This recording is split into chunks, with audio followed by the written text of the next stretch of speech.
So with the Hangkai 6 horsepower 2-stroke, we're just going to have a look at the engine itself. We've looked at the outboard, the unboxing and everything.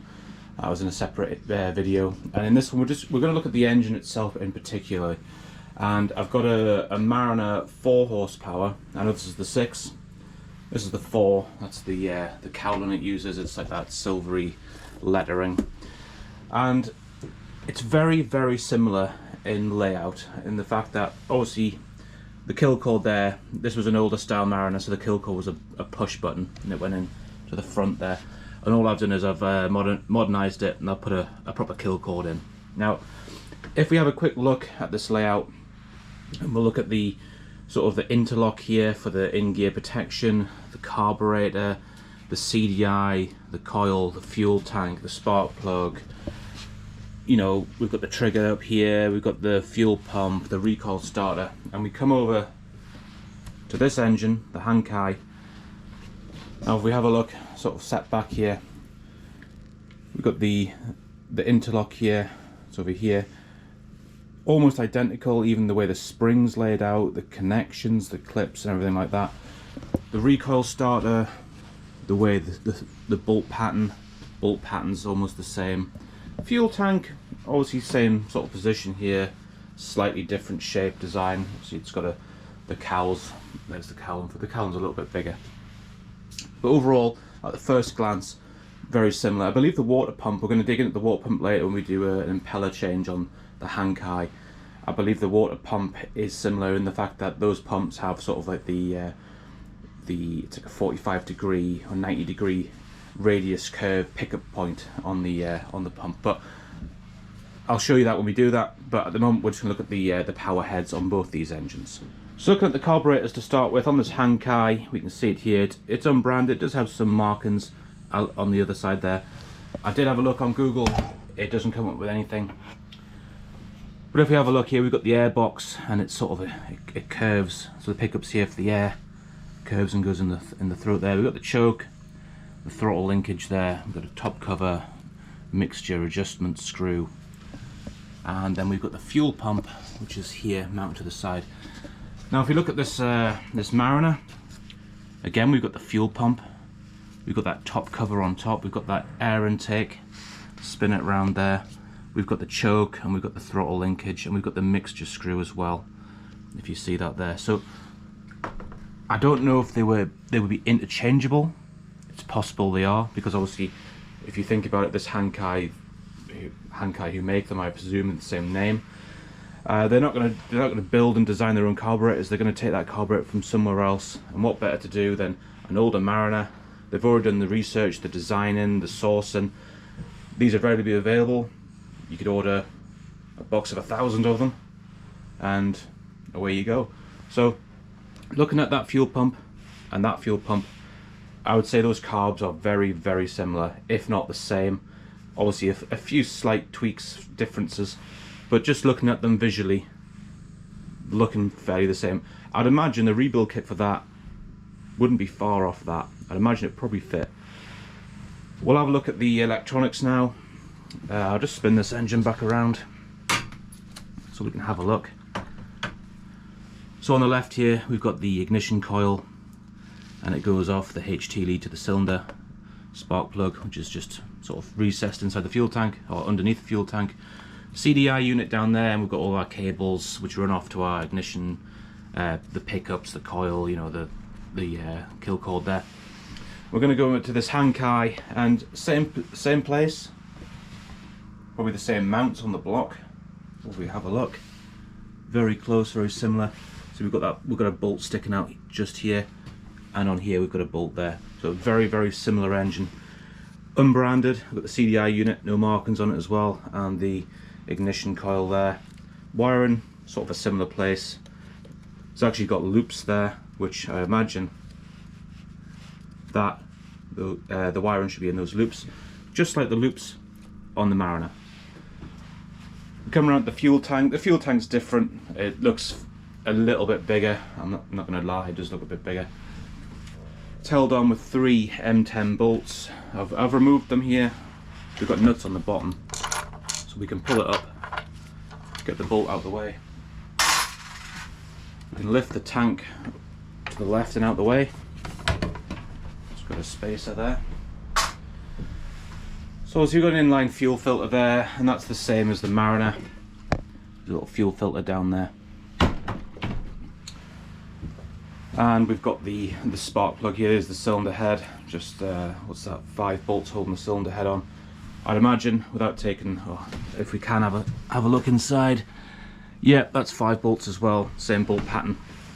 Now, the one thing I was curious about on the advert said, and I'll just see what the advert actually says, and I'll read it out to you now. So I've just got the advert here, and it says it's got a reliable CDI ignition system. Well, that's debatable. Water cooling, well, obviously it's got an impeller, and it says it's got overheating protection. Now that got me curious. Does it have a thermostat? Has it got a cutout switch for high temperature? Now, having a look at the engine here, I can't see anything at the moment, unless it's hidden inside under the flywheel, which I very much doubt, because normally your cooling system, like on the Mariner and every other outboard, is near your cylinder head, sort of exhaust jacket.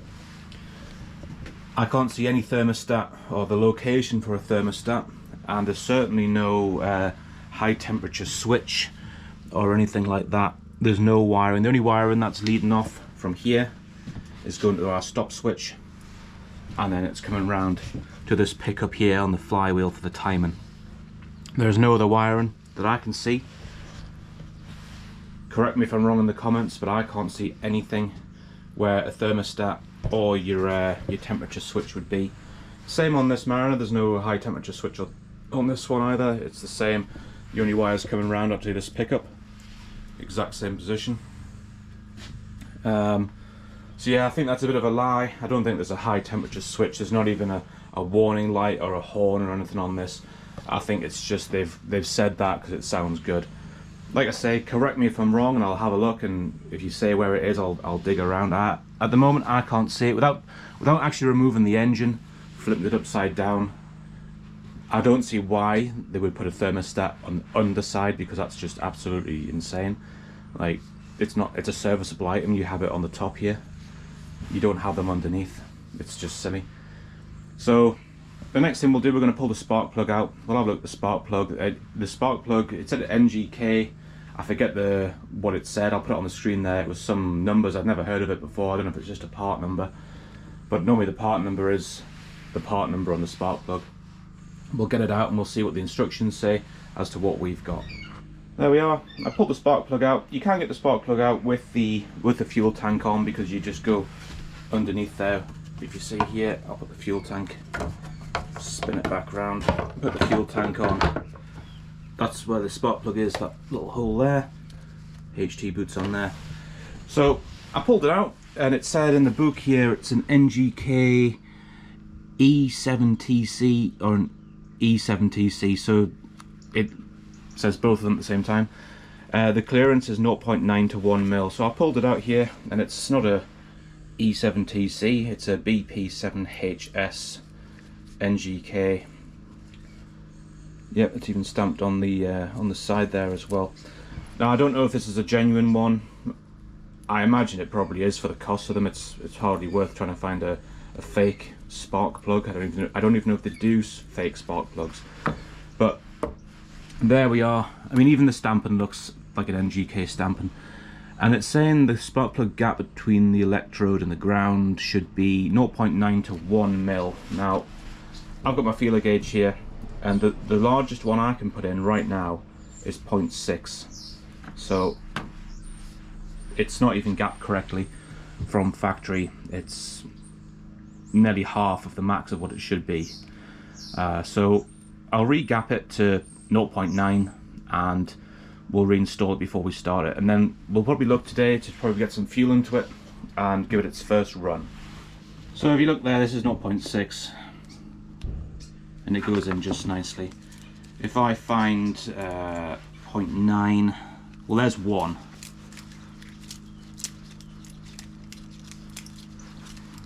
And we'll try and gap it on that. It's not going in. So I'll get 0.9. I've got a ring gapper. I'll stick that in and we'll gap it correctly. Well, as correctly as the book suggests anyway, and then I'll reinstall it and get the fuel tank back on, get the fuel in, and we'll give it its first start.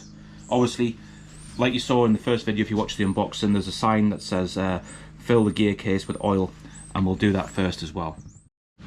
That's gap to 0.9 now, so we'll just put it back in the engine. So we'll just start it off on the threads there.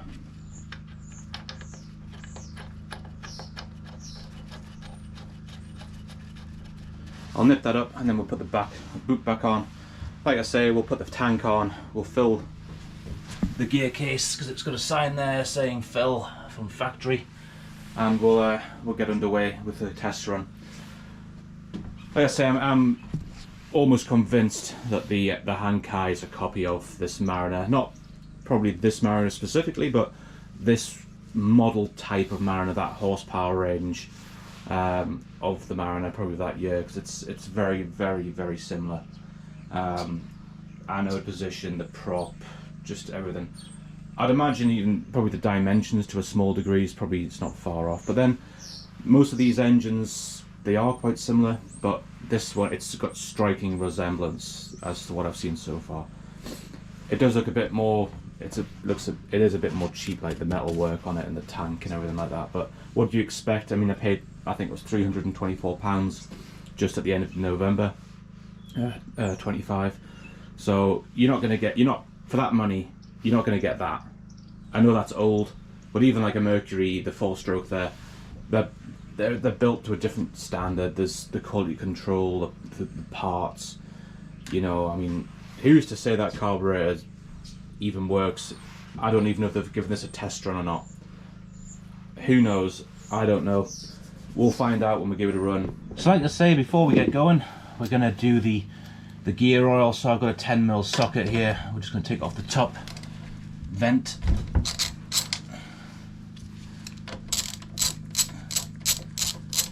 And we'll see if there's actually any oil in there. They have got a seal on there as well.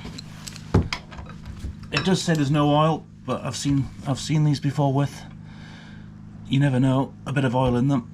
So we'll just crack it open and see. I mean, I'm guessing there's no oil because it does say no oil, but yeah, there's nothing in there. Looks like there is a bit of oil, but I think that's more just for the assembly oil, stop corrosion if any moisture gets in there. So we'll get the oil for the gear oil, the pump out. I'll pump it up. I think it was about just short of 200ml it said of oil. I'll get that pumped in from the bottom to the top. We'll get the plugs back in, and then it's a case of we'll put some fuel in and we'll get it in the tank and we'll give it its first test run. So I've got the pump rigged here, it's connected up, and now it's just a case of we'll pump it up till we see oil coming out that top plug, which is just here, just at the top of the screen there. So I think it's just short of 200. I'll put it on the screen, the exact amount. Can't remember what the book said. But it's a small gear case. It has got forward, neutral and reverse, which is quite nice. Some of these cheap ones are just neutral and forward. Say while we're down here, we've got the anode there. I'll just tilt the camera back. We've got the anode, same location really as the Mariner, just a round one. This is a square one. And then we can see the prop there as well, which is a 7.8 by 8. Looks half decent as well. But so there we go, there's the oil coming out the top there. I'll just put this bolt back in.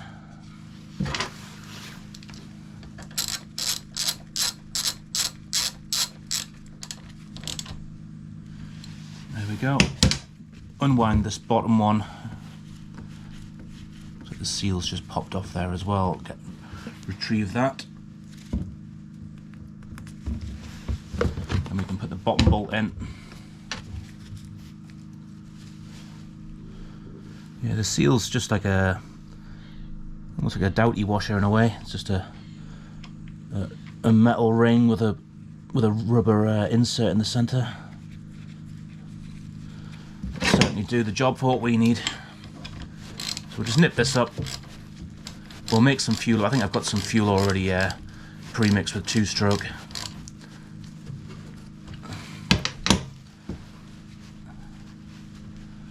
There we go. We are good to go now. So like I say, I'll get the fuel in the tank. I'll get it in the test tank, which is just over there, and then we'll see how it runs.